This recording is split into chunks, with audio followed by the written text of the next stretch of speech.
Tamim al-Dari, who had embraced Islam, he used to be a Christian, embraced Islam, an Arab. He got up and he said, we were in a ship and a huge storm hit us and we were lost until our ship reached an island. We entered the island. He says, a beast came to us on this island. It had so much hair on it that we could not tell the front from its back. Which was its head, which was its tail. We don't know. And we said, Waylaki ma anti. Woe to you, what are you? Never seen a creature like you before. And she spoke. The beast said, Ana al-jassasa. They said, Wama al-jassasa? What is this al-jassasa? And then the beast said, Ayyuha al-qawm, people. Intaliqu ila hadha al-rajul fi ad-dayr. Come to this man who is waiting for you in a dayr. A dayr was known in those days as being like a place where people used to worship. And he said, there is a man who is waiting for your news anxiously. They said, we ran away from the beast immediately thinking it was a jinn. We entered this hut that was set for worship. And suddenly we saw in front of us a person, a man who was the biggest in build that we have yet to have seen. His arms were wrapped to his neck with chains like this. And his head and arms were also chained together to his knees, to his legs, like this. So he can just look up, and he's chained up really well, couldn't move. We said, what are you? And he said, you are able to hurt me because I'm chained up. So it's my right to ask, who are you first? They said, very well.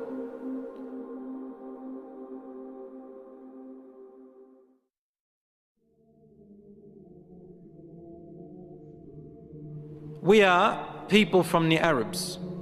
We set sail in our ship and a storm hit us until we became lost and landed on this island. We came to this island and we found this beast that came to us that had so much hair on it, and it led us to you. They said, we got afraid of this man and we didn't feel safe around him. However, the man said to us, tell me about the palm trees of Baysan. Baysan is a city in Jordan. He wanted to know whether there were palm trees planted in there or not. We said, what do you exactly want to know about Baysan in Jordan? He said, I ask you, are there more palm trees and have they be filled with dates or not yet? They said, yes, it is full of palm trees and full of dates. More than many other places in what we know. He said, soon its palm trees and dates will become scarce. Will no longer give fruits. Today, really, in Jordan, dates are scarce now. It used to be in history, abundance. Now listen. He said, now explain to me about Buhayra Tabariyya. You know what Tabariyya is? Which ocean, which sea that is? Okay, the Tabariyya Sea. It's also close to Sham. They said, what do you want to know about it? He said, does it have water in it? They said, yes, there's lots of water. He said, soon its water is going to go away. It's not going to exist anymore. And truly today, the water has gone drier than before. Then he asked them, he said, tell me about Zaghar fountain. Zaghar fountain, probably about 3 days journey if you wanted to walk away from Jerusalem, Bayt al-Maqdis, that's where that fountain is. So basically in what we call Israel today. They said, what do you want to know about this fountain? He said, well, is there a large fountain and do people plant a lot of vegetation around it and it gives a lot of water yet? They said, yes, it's got a lot of water and its people plant a lot. Tell me about a prophet who is ummi, who is illiterate, cannot read or write. What has he done? They said he has come out in Mecca and now he lives in Yathrib, in Medina. He asked them, have his people fought him? They said yes. He said, what did he do? They said he was driven out by his own people. But he went to another Arab, the Yathrib people and those who embraced Islam with him, and they obeyed him. This man said to them, really? Has that really happened? They said yes. He said, أَمَا إِنَّ ذَاكَ خَيْرٌ لَهُمْ أَن يُطِيعُوهُ. He said, behold, it is better for those people who obey him to keep on obeying him. He's actually supporting the Prophet ﷺ. وَإِنِّي مُخْبِرُكُمْ عَنِّي. Now I'm going to tell you about myself. إِنِّي أَنَا الْمَسِيحِ. I am Christ. Isa alayhi salam. وَإِنِّي أُوشَكُ أَن يُؤْذَنَ لِي فِي الْخُرُوجِ فَأَخْرُجْ. He said, now very soon, based on the signs you've showed me, I'm going to be given permission to leave and I'm going to come out. فَأَسِيرُ فِي الْأَرْضِ. I will walk throughout the land. فَلَا أَدَعْ قَرْيَةً إِلَّا هَبَطْتُهَا فِي 40 لَيْلَةً. He said, there wouldn't be a village or a city or a place on earth except that I would have reached it, all in 40 days.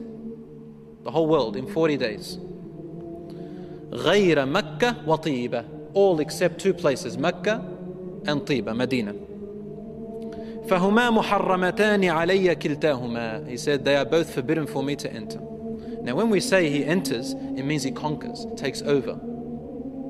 He owns it.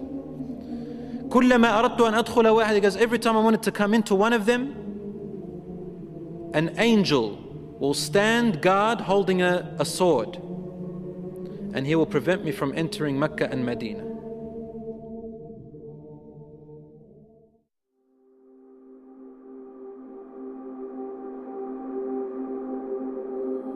Rasul sallallahu alayhi wasallam started grabbing his stick and sort of he put it close to his hip, sallallahu alayhi wasallam, and then he began to bang, to hit the ground with it like this. But he was sort of tense, sallallahu alayhi wasallam. Something very important. He was really tense about it, and he hit the floor and he said, "Ala hadhihi tiba." Behold, everyone, this is Tiba. Meaning he's pointing, this is Medina. He's in Medina, he's saying, this is Tiba, which you are in right now. He said, didn't I tell you that this man will come out and not be able to enter this land? They said, yes, Ya Rasulullah, because he had told them a lot about it before. He said, the hadith of Tamim al-Dari, wallahi, amazed me as he told me about him. Because it's the same as what I used to tell you about Mecca and Medina.